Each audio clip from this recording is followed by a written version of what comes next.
Huffiyat an-nar bisyahawat. Neraka itu diliputi dengan syahwat. Wa huffiyatil jannatu bil makarih. Sedangkan sorga diliputi dengan sesuatu yang dibenci. Syahwat makarih, syahwat yang diingini oleh nafsu hewani kita, nafsu setan kita. Kan kita juga punya nafsu yang lain, an-nafs al-mutmainnah. Karena kolbu itu, yang mengganggu kolbu itu nafs. Nafs itu keegoan kita. Surga itu semudah masuk neraka. Semudah masuk? Iya. Bagi orang yang beriman. Bagi orang, kita ini sudah tidak bisa lepas dari kemaksiatan, dari kelalaian, dari kesalahan. Maka modal ketemu Allah cuma ilmu. Nggak ada. Amal kita belum tentu diterima.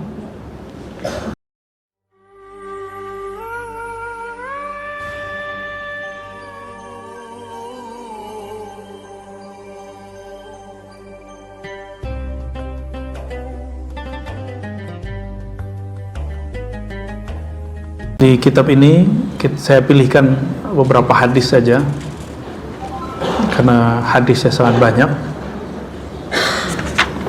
mengenai kita ini kan suka nyari pahala ya, benar ya?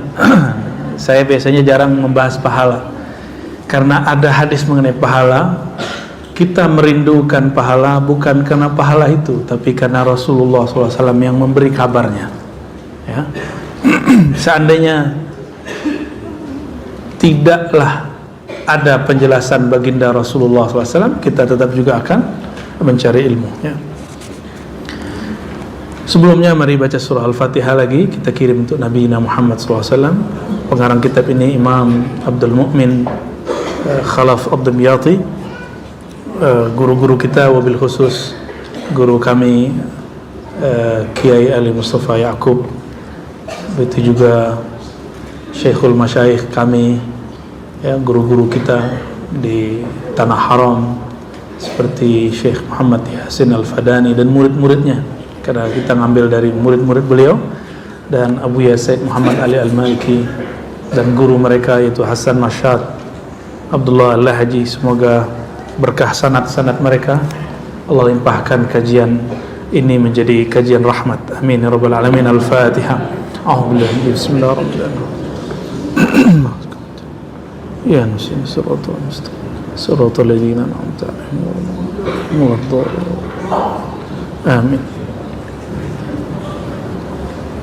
Masuk surga gampang atau susah? Siapa yang bilang? Siapa bilang masuk surga susah?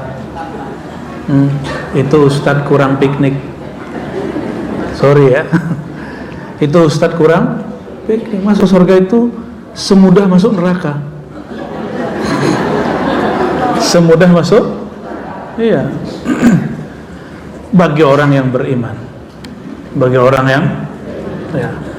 Karena kolbu itu, yang mengganggu kolbu itu nafs. Nafs itu keegoan kita.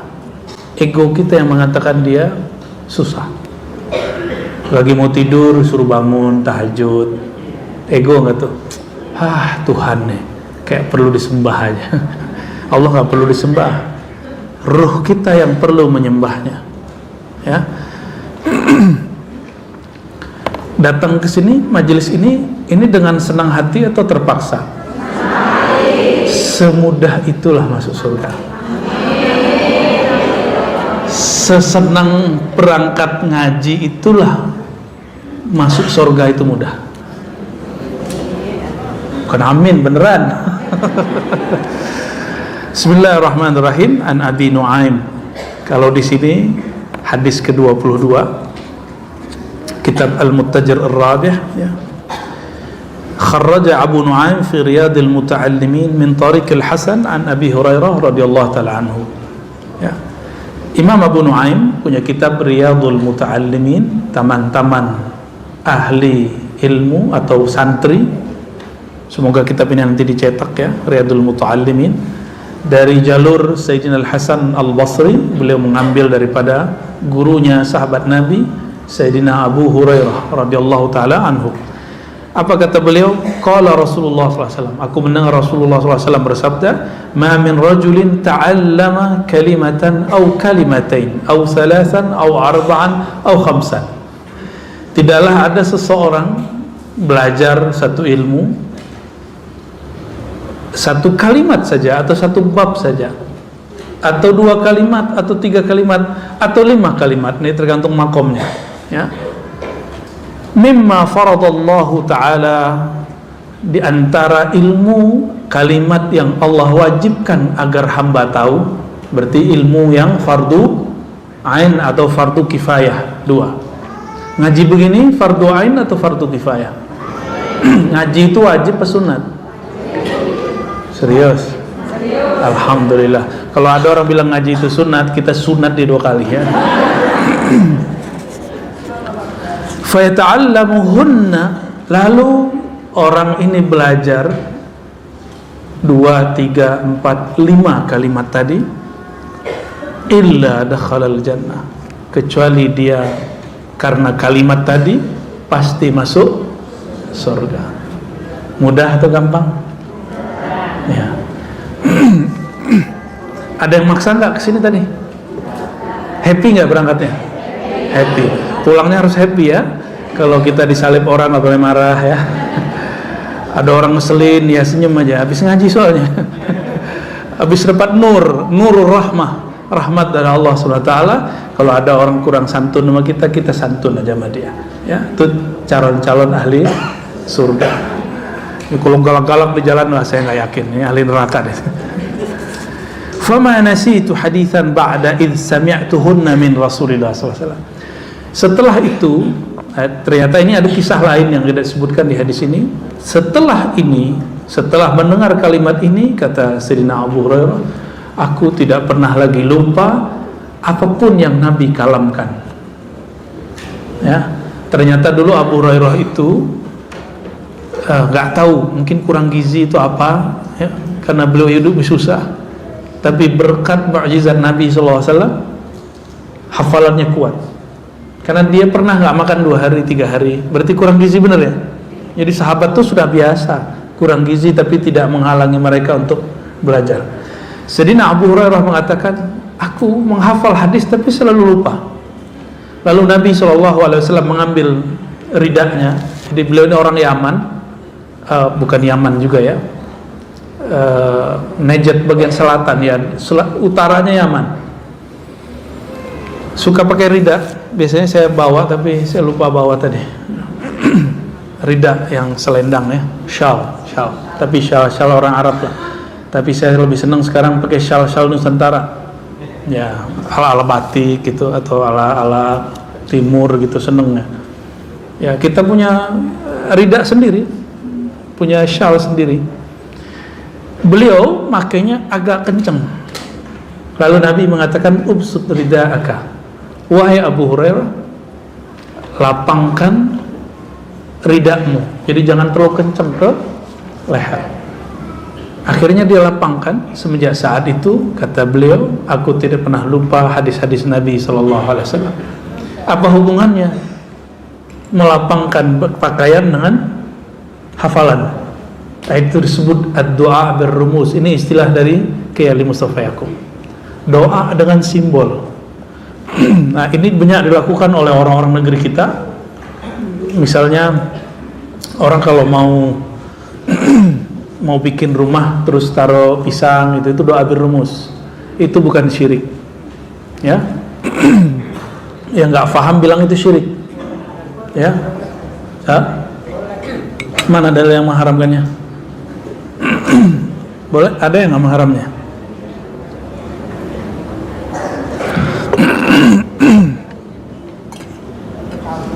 Cabe gitu. Cabe itu manfaatnya apa kalau orang dulu bangun rumah? Itu bisa mengusir hama dan segala macam. Bisa mengusir rayap dan segala macam. Ada manfaatnya sebenarnya. Cuma orang kadang nggak paham perilaku dan laku orang dulu oleh anak-anak sekarang yang baru belajar, mau belajar agama, mau belajar apa, disebut sebagai mitos. padahal dia nggak ngerti. Nah, ini prihatin kita kepada anak-anak muda yang jadi ustadz hari ini. Dia tidak mau belajar kearifan lokal. Tahu kearifan lokal? Jadi kearifan lokal itu sebenarnya mengikut kepada nilai-nilai luhur spiritual orang-orang terdahulu, dan itu tidak bertentangan dengan ajaran Islam. Yang bertentangan itu syirik. Syirik itu menyembah selain Allah, meyakini ada kekuatan selain Allah. Ya. Kalau cuma naruh pisang, urusannya apa? Nyembah pisang kan nggak ada. Enggak, naruh doang. Itu yang gantung-gantung pisang di pasar mana tuh? Syirik dong. Tergantung niatnya. Apa niat dia? Innamal a'malu bin niat. Itu yang paling penting ya. Niat kita apa? Itu isi lagi. Khair, jazakallah khair. Jadi masuk surga cukup dengan menerangkan satu bab, dua bab, satu kalimat, dua. Kalau kalimat di sini kalimah, satu kalimat, dua kalimat, tiga kalimat, empat kalimat, lima kalimat, masuk ke dalam hati, lalu kita menerimanya dengan tasdik, dengan pembenaran dan taslim, dengan menyerahkan diri kita kepada Allah, masuk surga kok. Mudahkah? Ya, kira-kira seperti itu orang mudahnya masuk surga. Jadi mau bilang lagi masuk surga susah? Kurang piknik, kurang ngaji hadis saja. Ya. Kalau enggak mulutnya nanti berhadas. Ya.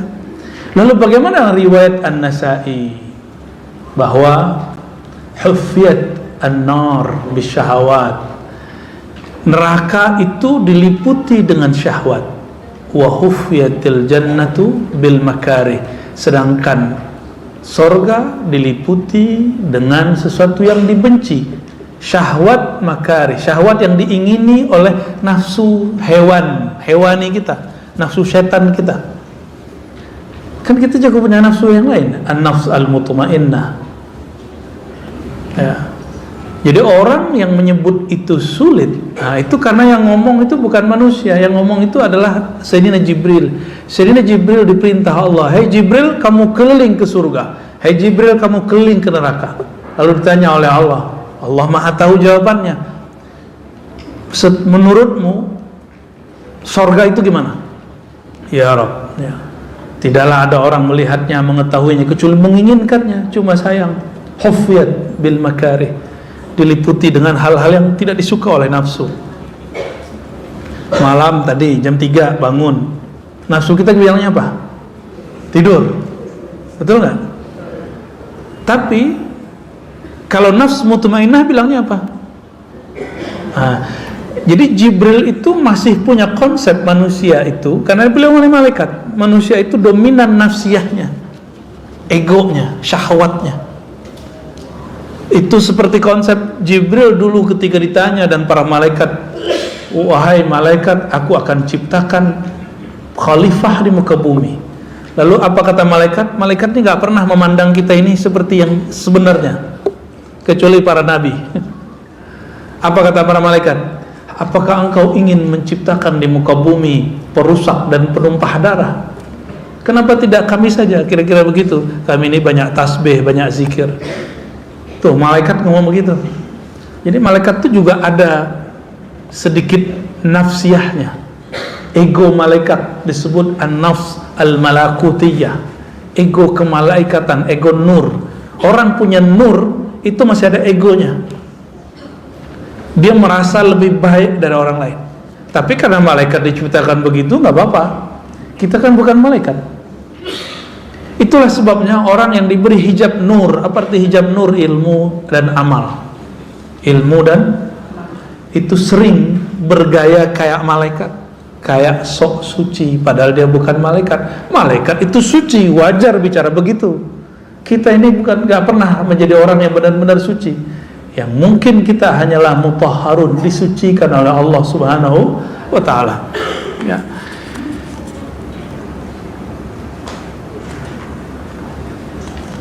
Jadi neraka itu sulit bagi apa? Bagi orang yang punya ego syahwat. Sedangkan bagi mereka yang nafsnya sudah menjadi nafs mutmainnah, itu menjadi ringan, ya.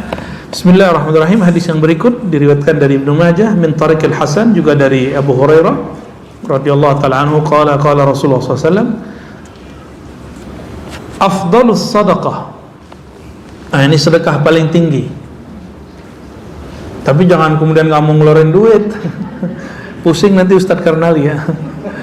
Afdhalus sadaqah, sedekah paling utama, ayyata'allamal mar'ul muslim ilman, bahwa seseorang belajar, fayu'allimahu summa yu'allimahu akhahul muslim, lalu dia sampaikan, dia share ilmu itu kepada saudaranya sesama muslim, ya.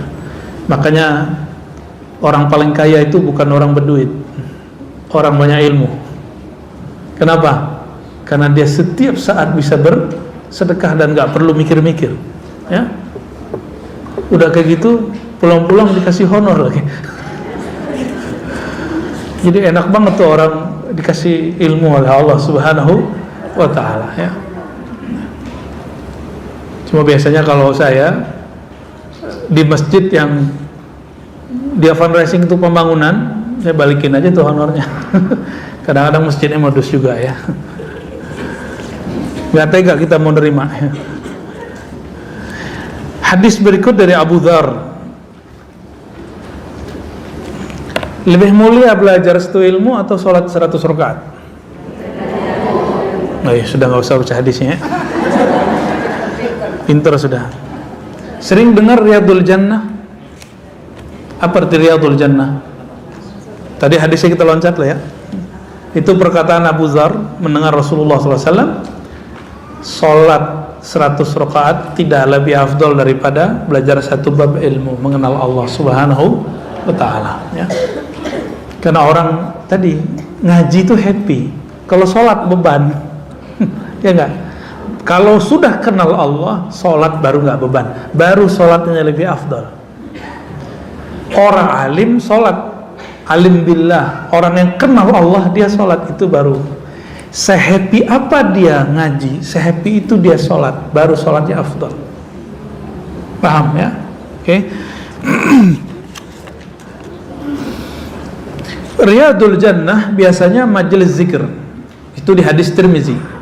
Tapi dalam hadis yang lain, riwayat Imam At-Tabarani, walaupun riwayatnya tidak sampai derajat sahih, Nabi mengatakan, idza marartum bi riyadil jannah, ya, dari Sayyidina Abdullah bin Abbas, jika kamu melewati kebun-kebun surga.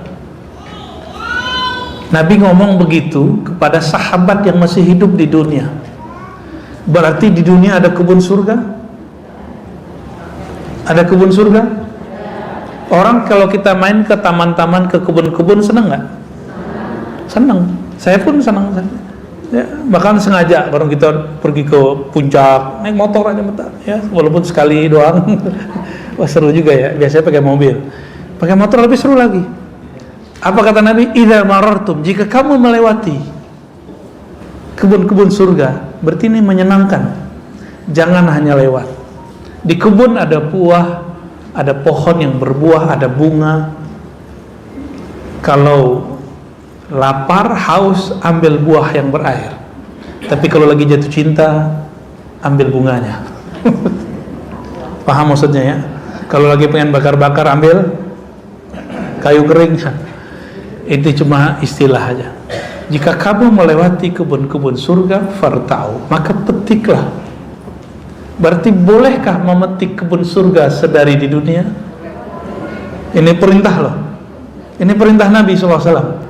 Dalam ilmu fiqih ini hanya sampai mustahab, anjuran, tapi dalam ilmu hakikat perintah ini wajib.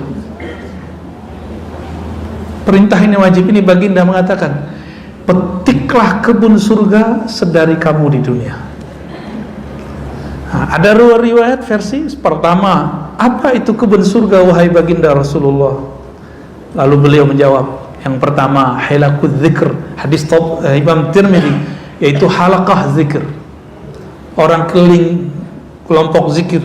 Maka ini mendukung amalan-amalan istighosah, tawassul, majelis zikir, thariqah, tasawuf, majelis ratib, Nah, semua yang punya begitu teruskan, ramaikan. Kalau di samping rumah kita ada majelis ratib, ramein. Ini aneh, ini bapak-bapak bilang ratib mah emang. Terus bapak mau apa? Mau tahlil? Ya sama aja juga, ratib tuh ada tahlilnya. Tapi biasanya bapak-bapak lebih senang ngaji toreko, ya. Lebih serius katanya, ya. Oke. Sedangkan di riwayat Imam At-Tabarani, hilakut dzikr itu berarti majalisul ilm, majlis-majlis tempat orang berkumpul untuk ilmu. Majelis kita masuk. Nah, jadi kalau dengar lewat flyernya, pengumumannya, jangan dilewatin doang, ya. Mampir, masuk ke dalam, dengarkan.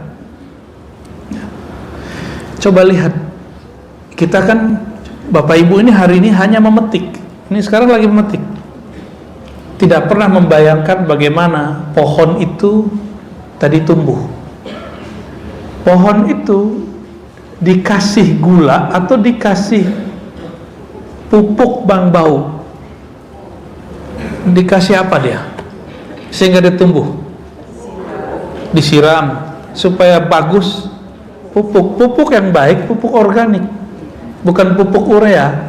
Mohon maaf yang punya urea, tanah kita sudah rusak oleh pupuk-pupuk kimia, ya. Mohon maaf, ya, yang punya pabrik kimia, ayolah, ya, Anda boleh buat pabrik kimia, tapi buatlah pabrik organik, karena sayang kepada bumi, karena kita lah khalifah di muka bumi, ya. Saya juga anak petani, ya, kita ngerti tanah kita sudah rusak. Dulu ikan-ikan kecil, ikan sawah itu masih hidup, tapi semenjak kena itu apa, pupuk kimia itu panas, kena ikan mati dia, atau dia menjadi cacat.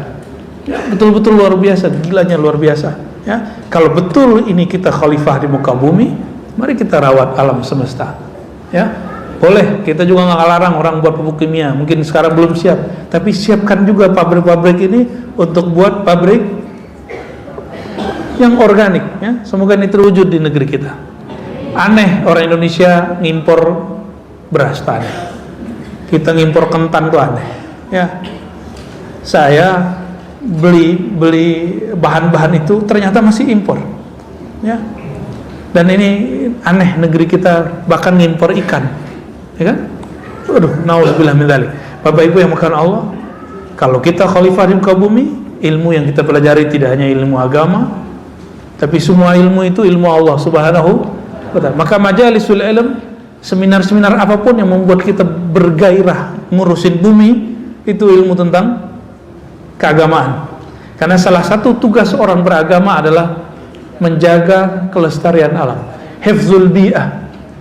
Ada namanya hifzul bi'ah, menjaga alam, ya. Jadi jangan dikira Bu, saya juga belajar ekologi tentang alam. Belajar kepada orang yang dia ngajak, belajarnya kemana-mana, ya. Nggak perlu kita yang terjun, dia yang terjun, tapi kita jadi tahu, Masya Allah, ya. Belajar ilmu itu juga membuat apa yang disebut Nabi Riyadul Jannah, taman-taman surga, ya.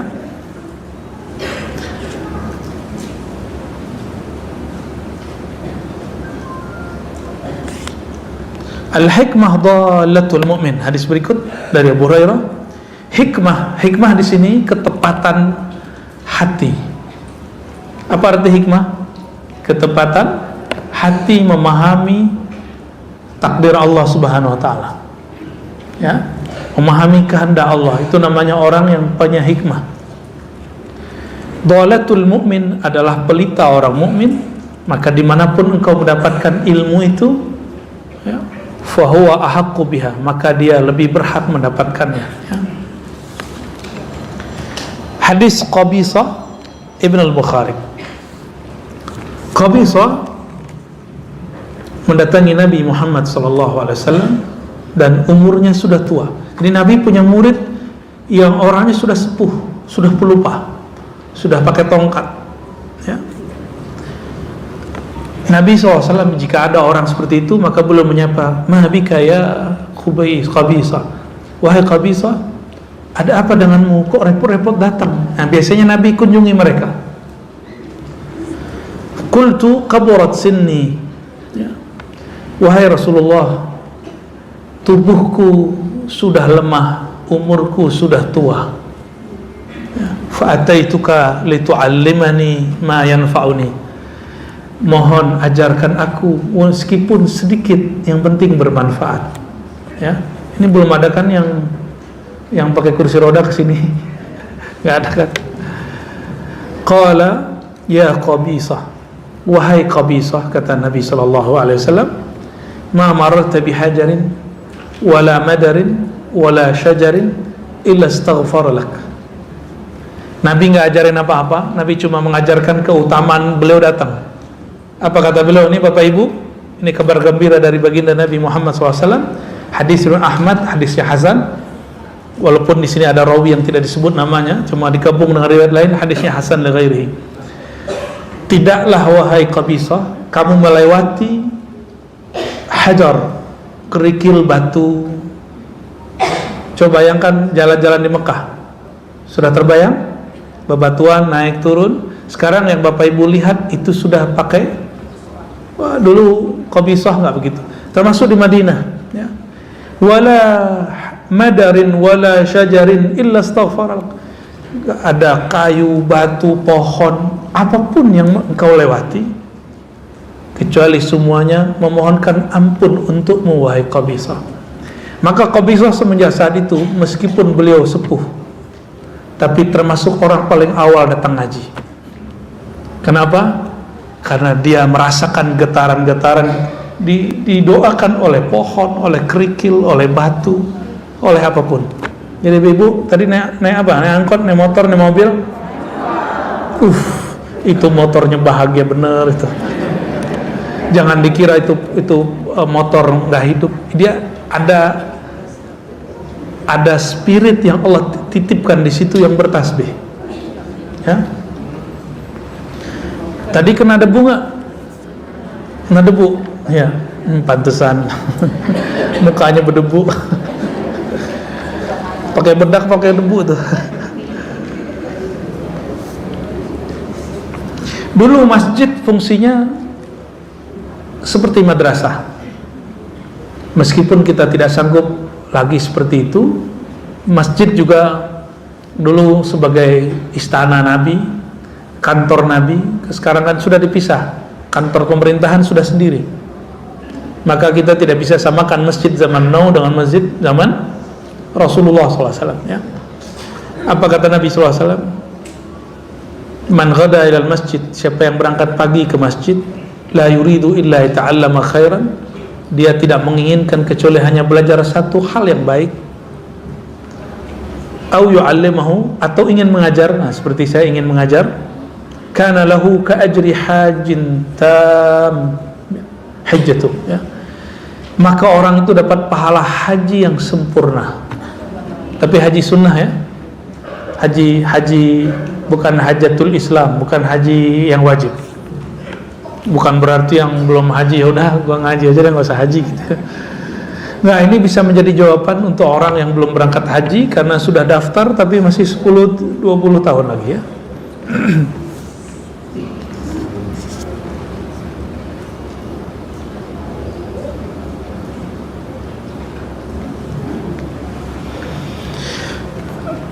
Adakah di antara kita yang nggak berdosa? Semuanya hatta saya yang berbicara ini. Ternyata ilmu itu bisa membersihkannya. Apa kata Nabi SAW? Diriwayatkan dari Sayyidina Ali, riwayat Tabarani, hadisnya la ba'sa bih, artinya hadisnya hasan. Qala Rasulullah SAW, Nabi bersabda, man ta'ala 'abdun qad wala takhaffafa wala labisa thawban fi talabi ilmin. Ya. Tadi berangkat pakai sendal penyeker. Kata Nabi, tidaklah seorang hamba menggunakan sendalnya. Itu saya nggak masuk dong, saya pakai sepatu tadi. Masuklah, ya.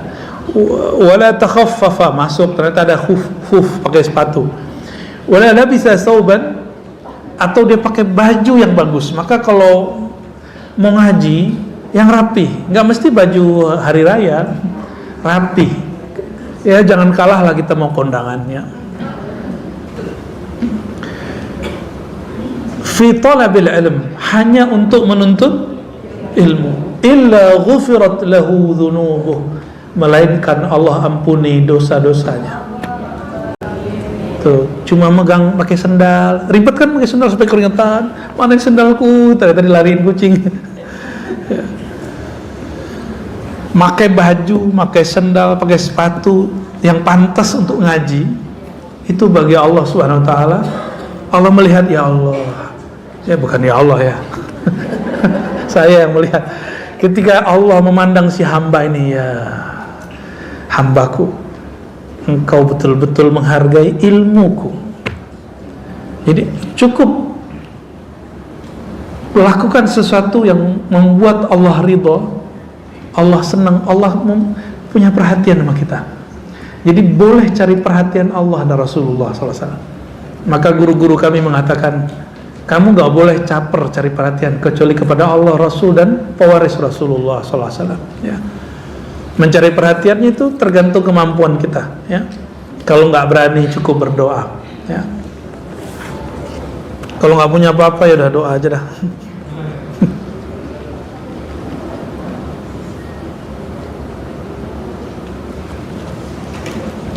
Satu kali Imam Huzaimah, Ibnu Huzaimah datang ke gurunya Qutaibah. Masih muda ini anak. Ini anak belum sampai 20 tahun. Mungkin masih 15 tahun. Datang kepada Imam Ibnu Huzaimah dan mengatakan, wahai Tuan Syekh, umur beliau sudah barangkali di ujung 89 tahun. Ajarkan aku hadis. Kata Imam Qutaibah, wahai Huzaimah, hafalkanlah Quran. Maka dihafalkan Quran, dia pulang dulu, dihafal Quran 6 bulan. Ada yang hafal Quran 6 bulan? Ya, kulhu aja ya. Lumayan lah, baca 3 kali sama kayak baca Quran toh. Menghibur diri aja dari dulu ya, mendiskon. Lalu setelah 6 bulan dia balik. Apa kata gurunya? Wahai Ibnu Huzaimah, Iqra'il Quran fi raq'atin. Khatamkan Quran dalam 1 rakaat. Ini anak masih muda. Imam Qutaibah murid langsung Imam Malik, adik kelas Imam Syafi'i. Namanya siapa? Qutaibah. Ini tahun sudah di ujung tahun 240 Hijriah. Sekarang 1445. Jadi berapa tahun lalu? Ya, 12 abad lalu. Lalu Ibnu Huzaimah patuh kepada gurunya.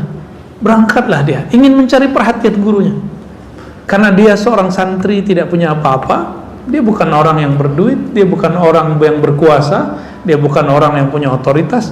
Dia nggak bisa mencari perhatian dengan yang dia punya, kecuali semangat berilmu. Akhirnya Ibnu Huzaimah balik. Ketika diketuk-ketuk pintu, Imam Qutaibah tidak nyahut. Diketuk lagi, nggak ada yang nyahut. Ketuk yang ketiga, yang muncul anak gadis.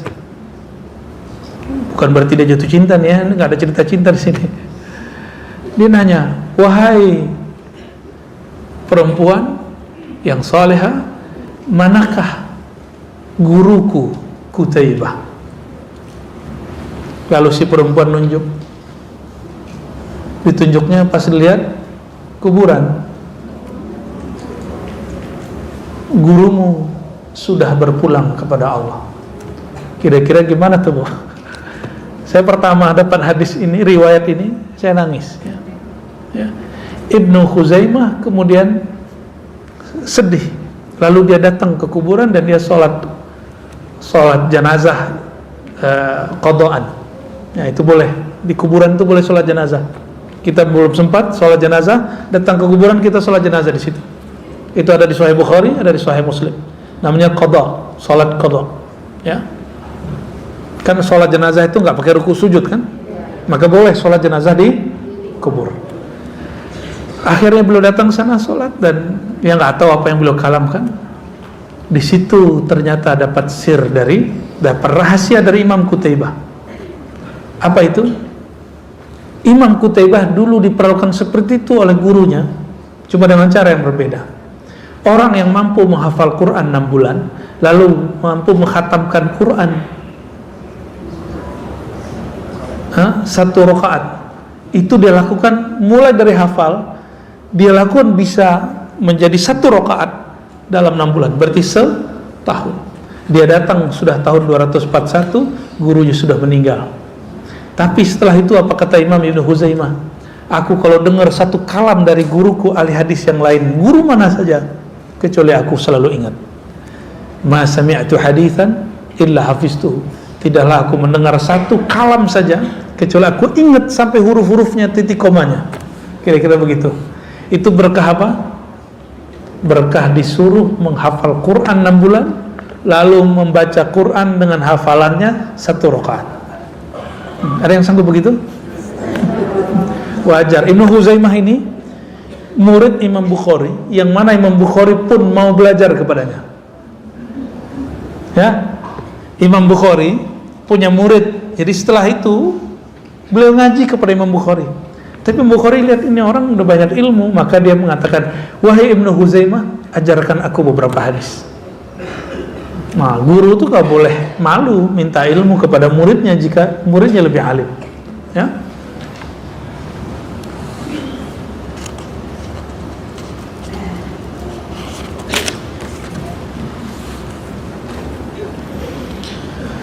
Makom paling tinggi, makom kenabian, benar? Makom paling tinggi, makom kenabian. Di bawah makom kenabian itu namanya makom wali. Wali Allah. Wali paling tinggi antara beliau wali-wali itu dengan nabi itu cuma 1 makom. Wa kharraja aidan bi isnadihi an Ibnu Abbas.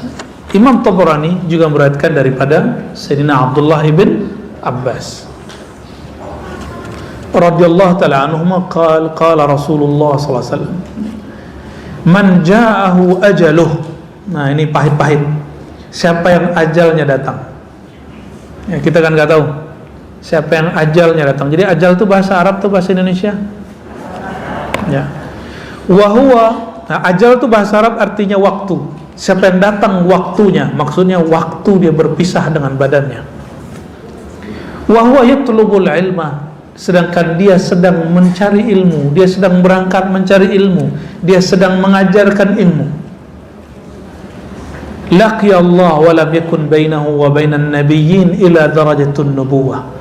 Maka dia bertemu dengan Allah, jarak dia dengan Allah, dia bertemu dengan Allah, jarak dia dengan Nabi cuma 1 makom. Ya. Lam yakun bainahu wa bainan nabiyyin ila darajatun nubuwah. Pembeda dia karena sudah tidak ada lagi Nabi setelah Nabi Muhammad SAW, maka cuma 1 darjah. Tapi 1 derajat itu ada 1000 makom. 1 makom dilipat gandakan lagi jadi 70.000 makomnya. Maka wali-wali Allah itu ada di 1 makom itu ada beberapa derajat. Ya. Makom ilmu, makom zikir itu ada 70.000 derajat. Ya.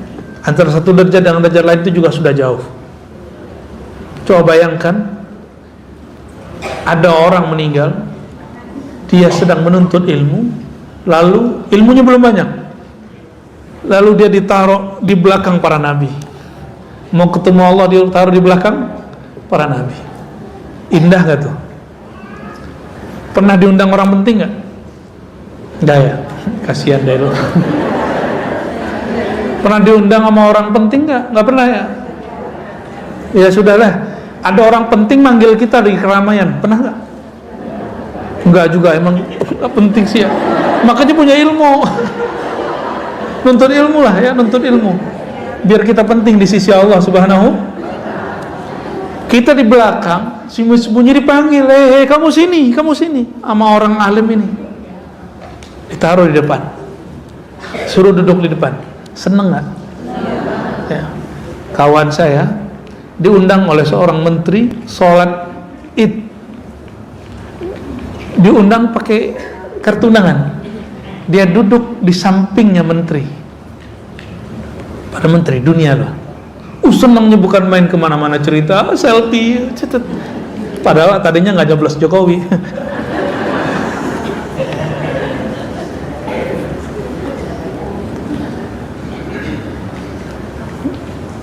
Paham maksudnya? Bahwa orang yang belajar ilmu itu dia sedang mencari perhatian Allah yang maha berilmu, ya. Meskipun kita nggak dianggap orang, nggak apa-apa, yang penting Allah tahu kita. Pernahkah Allah lupa dengan kita? Pernahkah Allah itu kalau kita tutup pintu terus Allah nggak tahu? Kalau kita nggak pasang status tuh Allah nggak tahu? Emang Allah perlu Facebook, perlu Instagram? Enggak lah. Itu yang ciptain Instagram, orangnya diciptain Allah, ya. Betapa tingginya derajat orang yang santri, apalagi yang alim, apalagi yang arif billah, yang kenal kepada Allah Subhanahu wa ta'ala, ya. Jadi saf-safnya nanti tergantung seberapa kenal dia kepada Allah Subhanahu wa ta'ala. Itu sebabnya di luar pengajian ini saya buat pengajian-pengajian tasawuf, pengajian ma'rifatullah, pengajian akidah, supaya kita lebih kenal kepada Allah Subhanahu wa ta'ala, ya. Bukan berarti saya sok kenal, ya. Kita dikenalkan Allah, ya. Karena dalam ungkapan-ungkapan ulama yang dapat sir dari Allah disebut ilham-ilham qudsiyah, fa'arufuni bi. Mereka kenal aku juga karena aku yang mengenalkan diriku, juga karena asbab aku yang membuat dia kenal kepadaku. Jadi orang-orang yang kenal kepada Allah itu bukan dia tiba-tiba kenal, tapi Allah yang bukakan jalan kepada dia, ya. Kita ini sudah tidak bisa lepas dari kemaksiatan, dari kelalaian, dari kesalahan. Maka modal ketemu Allah cuma ilmu, nggak ada nih. Amal kita belum tentu diterima. Ya, saya ingat ada seorang, ya, sahabat saya, nggak, preman lah dia. Apa kata dia tentang guru kami yang sudah wafat, seorang wali Allah? Aku ini memang pemaksiat, aku ini minum semua minuman tua, aku ini nggak baik kepada perempuan, ya, orang paling dibenci mungkin di kampung, sampah masyarakat. Tapi kalian jangan pernah usik guruku Syekh Fulan. Dia ngomong begitu, saya merinding dia ngomong begitu. Kamu jangan pernah usik guruku Maulana Fulan, nyawaku taruhannya. Sampai begitu dia mencintai orang soleh, orang alim, ya. Maka beliau pun dapat sirnya. Di saat orang-orang tidak merasakan, dia merasakan, ya. Udah jam berapa nih? Mana nih? Lupa, ya. Bagian 2 hadis lagi, ya. 2 hadis lagi. Dulu kami hobi berdebat, ya. Kalau nggak ada lawan debat hari ini kayaknya nggak seru gitu. Kita cari di mana-mana, nongkrong di mana, ngafe di mana, ya. Dulu rasanya debat itu kayaknya berilmu. Ternyata berdebat itu bukan berilmu, tapi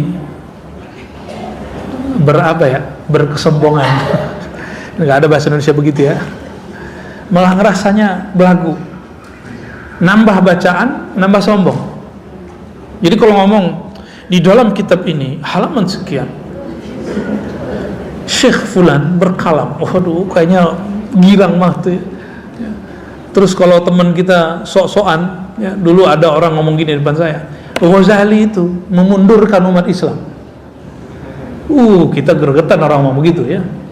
Saya cukup nanya satu pertanyaan aja, bro, kamu pernah baca buku Ghazali nggak? Oh iya. Saya tanya kedua, bahasa Arab atau bahasa Indonesia? Langsung dia malu. Bahasa Indonesia, terjemahan, ya. Ya sudah, ente nggak usah debat sama aneh. Dulu gayanya begitu, sombong nggak tuh? Sombong. Maka orang debat itu walaupun benar sombong. Jadi debat yang dibolehkan cuma satu hal darurat. Kalau ada ulama kita nasibnya berbahaya, baru boleh debat. Itu pandangan Imam Baqillani, murid daripada Imam Ibnu Mujahid murid dari Imam Asy'ari. Imam Baqillani ditanya, kenapa kamu buat majelis ilmu yang isinya berdebat? Apa kata beliau? Kalau kita nggak berdebat di Baghdad ini, maka nanti aliran sesat akan aliran ekstrim akan menguasai negeri, lalu guru-guru kita dan Anda akan disiksa oleh mereka. Ya. Nggak boleh ngajar. Ya. Indonesia ini sudah dapat nikmat besar ini. Nikmat besar di negeri ini yang dilupakan oleh para ustadz, para penceramah adalah kebebasan berceramah, kebebasan bermajelis, dan itu tidak ada kecuali hanya di Indonesia. Bapak Ibu cari negeri manapun, itu nggak ada yang sebebas negeri ini. Ya, kalau nggak percaya pergi ke Saudi lah. Guru kami buat majelis diam-diam. Mau baca rotib itu kunci dulu pintu. Mau bikin maulid itu di lantai sekian kunci pintu biar nggak ganggu orang. Kita buat maulid tutup jalan, nggak usah izin.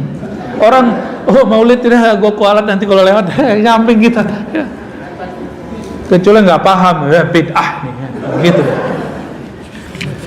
Begitu nikmat hidup ini. Karena nikmat ini luar biasa, karena kita tiap hari dapat, kita lupa kalau ini nikmat.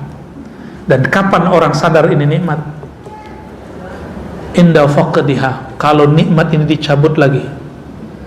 Ya, jangan sampai nikmat ini maka syukuri. Ini kalau ada para ustadz, para dai, ayo kita syukuri nikmat ini.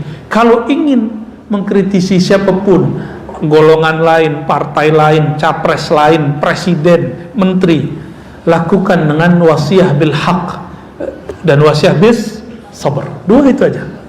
Sabar dong, ya. Jangan main gebrak-gebrak meja lah ya. Santai aja, relax aja. Ya. Allah itu ngurus alam ini betul-betul sangat sabar. Masa kita nggak mau sabar, mau jadi khalifah di muka bumi? Ya. Nah, kembali ke riwayat ini.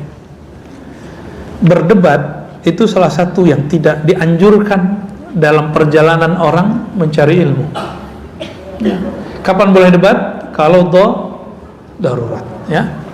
Bismillahirrahmanirrahim. An Nabi Umamah radhiyallahu taala anhu qala Rasulullah sallallahu alaihi wasallam, man tarakal mira'a, siapa yang meninggalkan berdebat, baik berdebat offline ataupun online sama. Berdebat di Facebook, berdebat di WA sama. Hukumnya sama. Man tarakal mira, siapa yang meninggalkan berdebat. 2019 orang debat 0102. Sekarang bingung calonnya 3. Dan banyak yang live dari grup ya. Cuma karena beda 0 ya. Apalagi dalam urusan agama. Ya. Bapak Ibu, kalau posting kajian guru-guru yang ahlu sunnah membuat ibu berdebat dengan orang, bapak berdebat dengan orang lain, hentikan memosting, gak usah posting, ya cukup kita nikmati sendiri. Tapi kalau grupnya grup pribadi, grup keluarga, silakan, ya bisa kita atasi. Man tarkal mira, siapa yang meninggalkan kesempatan untuk berdebat, wa huwa mubtilun, padahal dia sanggup untuk mengalahkan lawan debatnya. Bunya lahu baitun fi rabdil jannah, maka dibangunkan baginya istana di selasar surga, ya bukan selasar juga ya, sebelum, jadi kalau ada kebun, nah sebelum sampai ke tengahnya itulah, ya pinggir-pinggir ya, pinggir surga. Sekarang orang pengen buat rumah di pinggir sungai kan. Dikasih pakai bahasa Inggris jadi keren ya. Riverside. Riverside. Namanya ngeri kali. Tahu-tahu samping kali.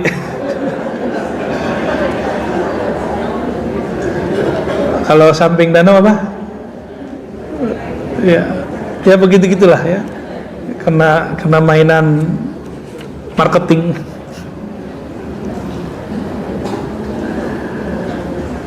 Man tarakal mira wa huwa muhiqqun, siapa yang meninggalkan perdebatan, ini lagi debat nih, dia tahu dia benar.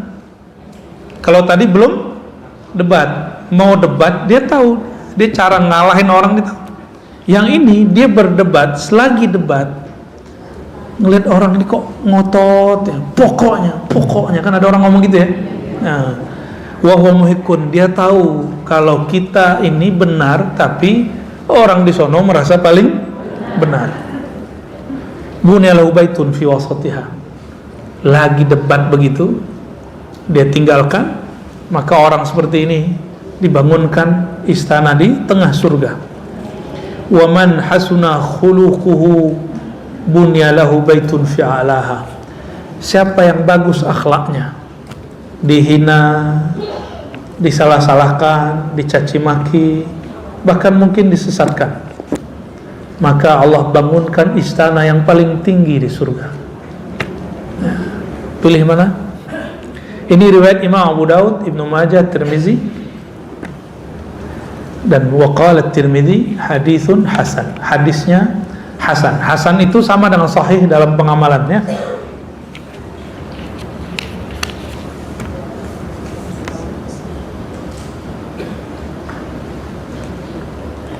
Lalu di ujung hadis yang lain, Nabi kemudian mengatakan, "Dzarul mira'a." Tinggalkan berjidal, berbantah-bantahan dalam bab apa saja. Tapi biasanya yang dilarang oleh Rasulullah itu dijadiin sebagai program. Jadi program TV kan? Benar nggak? Kayaknya kalau orang itu nggak muncul nggak seru. Tahu kan maksudnya? Orang tuh kalau muncul di TV itu tuh kayaknya nggak seru. Dan kalau dia lagi ngomong itu dipotong, apalagi kalau dia lagi ngalahin orang, wah itu dipotong tuh ya. Dan alhamdulillah video saya yang begitu cuma satu aja ya. Untung nggak banyak-banyak ya. Antum yang motong ya.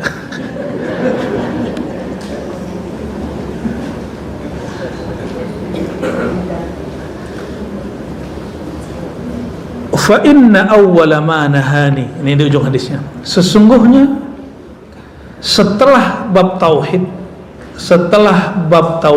menyembah Allah, melarang menyembah berhala, yang pertama Allah larang dariku adalah al-mira, berbantah-bantahan ya.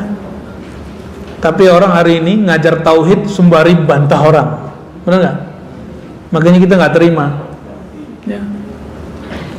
Mau nyalahin ziarah kubur, mau nyalahin tawasul, tapi pakai bantah-bantahan ya. Dan perhatikan dua hadis ini. Orang-orang hari ini katanya Ahlus Sunnah, katanya ingin ikut ulama salafus saleh, tapi tidak menggunakan adab kenabian. Sayyidus salaf, penghulunya salaf Nabi Muhammad SAW. Dan beliau mengatakan, orang yang meninggalkan debat, bahkan orang yang berakhlak baik, yang bertutur kata baik, bunyalahu baitan fi'al jannah, Allah ciptakan bagi dia istana di surga yang paling tinggi, dan istana juga paling tinggi. Dan siapa orang yang ikutin akhlak ini, akhlak salaf yang sejati ini, ngurangin bantah-bantahan, ngurangin nyalah-nyalahin orang, itu masuk daripada ya, bagian dari akhlak Nabi Muhammad SAW. Seandainya Nabi masuk Mekah, masuk Madinah, nyalah-nyalahin, kira-kira umat Islam sebanyak ini nggak sekarang? Nggak mungkin. Maka siapa yang berdakwah yang suka mencari kesalahan, kurangi ya. Termasuk kemudian Ahlus Sunnah, kita nggak usah juga cari-cari kesalahan Wahabi ya. Kecuali kita sedang disalahin dia, baru kita bantah. Membantahnya pun sebatas untuk menguatkan jamaah yang Ahlus Sunnah, bukan untuk merasa benar di hadapan orang lain ya. Jadi kalau nanti lihat ada perdebatan Aswaja Wahabi, gak usah hadir ya. Karena melihat seperti itu, kita pasti sudah fanatis duluan, pasti Aswaja yang kita terima. Walaupun kadang-kadang ada kalimat kebenaran di kalangan Wahabi, dan sebaliknya mereka kalau mau Wahabi juga begitu. Jadi kurang-kurangi majelis debat. Kapan boleh debat? Kalau darurat ya. Barangkali itu Ustadz Karnali Syazili, namanya ngeri kali, ada Imam Syazilinya. Semoga muqaddimah ini masih muqaddimah ya. Mungkin muqaddimahnya masih ada satu pertemuan atau dua pertemuan lagi. Kesimpulannya sederhana sebelum tanya jawab, bahwa masuk surga itu mudah. Taman surga itu tidak hanya zikir, taman surga itu juga majelis ilmu ya.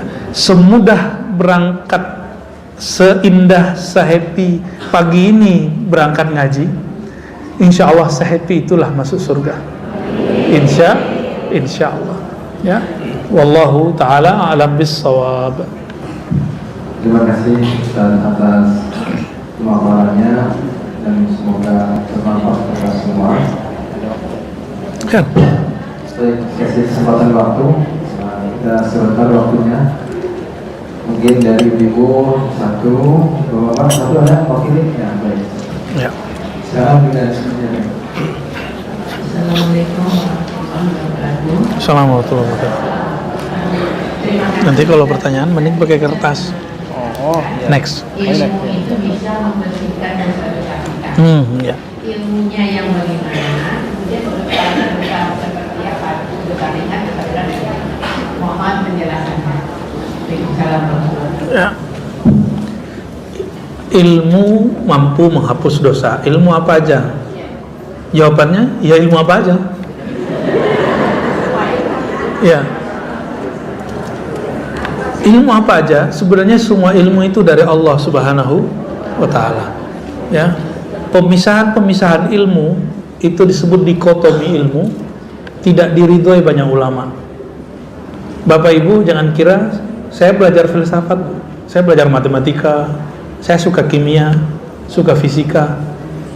Saya belajar kok, belajar biologi, bahkan belajar beberapa ilmu-ilmu eksak lah. Ya, karena dengan begitu kita banyak tahu hal-hal yang positif. Kalau enggak, kita nggak ngerti urusan pupuk tadi, kita nggak ngerti. Ya, kita belajar juga urusan-urusan itu. Dan siapa yang tahu satu ilmu, misalnya saya punya masa lalu merusak alam. Dengan tahu ilmu itu, lalu kita kemudian membuat misalnya hal-hal yang bisa memperbaiki alam. Itu disebut menebus dosa-dosa. Ya, menebus dosa. Maka siapa yang punya ilmu dalam politik, lakukan kebaikan dengan ilmunya, maka dosa politik masa lalunya akan Allah perbaiki. Siapa yang punya masa lalu buruk dalam apapun, jika dia punya ilmu dalam bab itu lalu dulu dia selewengkan, sekarang coba ditebus dengan ilmu yang sama. Apakah dibagikan ilmunya, diajarkan yang baik, ya, apa saja. Gitu ya. Jadi ilmu apa saja. Apalagi ilmu mengenal Allah Subhanahu wa taala. Ilmu mengenal Rasulullah sallallahu alaihi wasallam, ya. Jadi saya termasuk orang yang tidak menyetujui dikotomi antara ilmu secara mutlak. Ya, dikotomi itu cukup untuk metode, bukan pada hakikatnya. Al-ilmu lillah, ilmu itu adalah sifat Allah, milik Allah Subhanahu wa taala. Ya, sekarang.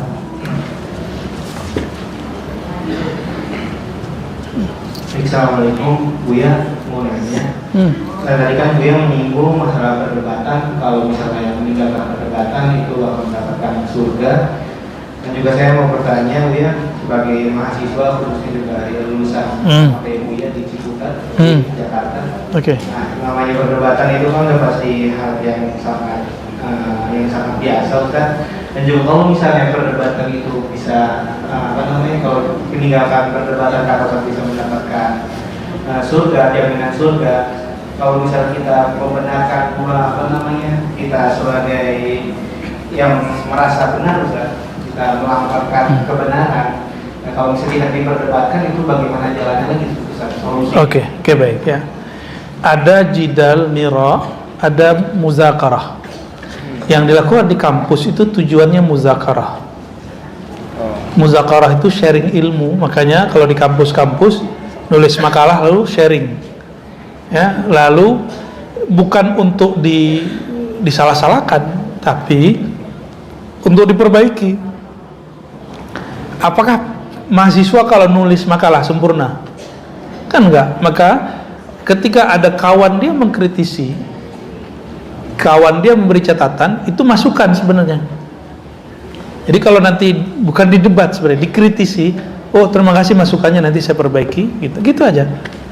Dan betapa senangnya orang yang memberi kritik, lalu kritiknya diterima. Benar nggak? Ya. Tapi betapa senangnya orang yang lagi debat, dia merasa benar, lalu dia tinggalkan, itu nikmatnya lain lagi. Ternyata berdebat dengan orang jahil itu gak seru. Kata Imam Syafi'i, kalau aku debat dengan orang alim pasti aku kalahkan ya, tapi kalau debat dengan orang jahil pokoknya beliau langsung mundur. Oh gitu. Jadi saya kalau ada orang, misalnya kita lagi pegang tasbih, dulu di Istiqlal saya ngajar pegang tasbih, tiba-tiba ada orang lewat pakai, oh masya Allah, kayak pakaian kita, pakai gamis, jenggotnya lebih panjang dikit dari saya ya, cuma tetap tipis-tipis ya, kopiahnya nggak jelas kopiah apa itu. Kita lagi pegang tasbih itu, hari gini pegang tasbih, katanya beda bro, ngomong gitu.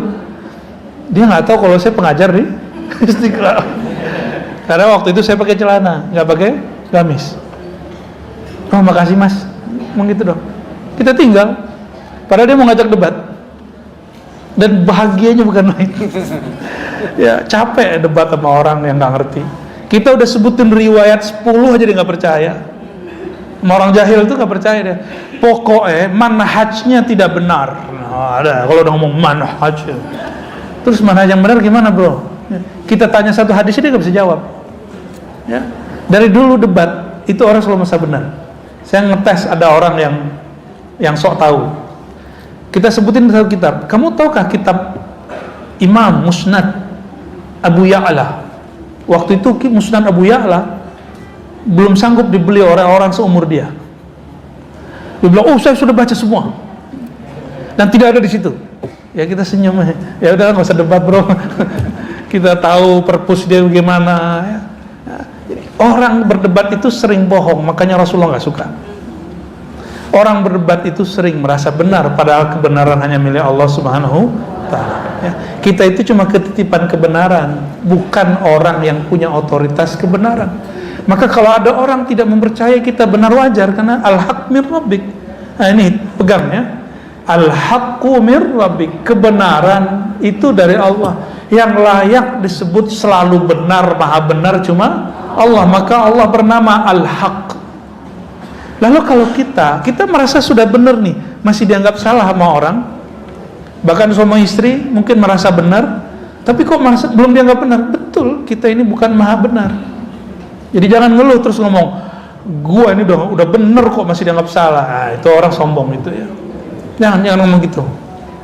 Kita cukup renungi ayat ini dan katakan wajar, yang maha benar cuma Allah Subhanahu wa Ta'ala.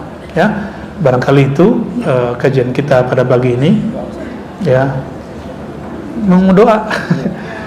Nanti gak usah salaman ya.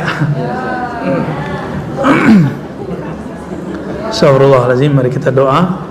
Kita memohon kepada Allah, semoga majelis ini menjadi mahar masuk surga, menjadi mahar membuat Allah punya perhatian kepada kita. Astagfirullahaladzim, astagfirullahaladzim, na'udzubillahi, bismillahirrahmanirrahim. Allahumma ya Rahman ya Rahim ya Karim ya Azim ya Sami' ya Basir, salli ala Sayyidina Muhammad. Ya Allah yang maha melihat, yang maha mendengar, ya Alim ya Khabir, yang maha tahu. Engkau maha tahu ya Allah, bahkan sebelum kami ada, sebelum kami dicipta, Engkau maha tahu bahwa kami akan duduk di sini. Kami akan menyebut-nyebut hadis-hadis daripada kekasihmu Nabi Muhammad SAW.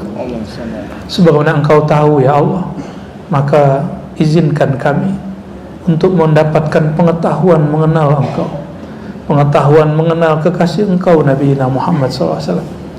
Allahumma rzuqna ilman nafi'an.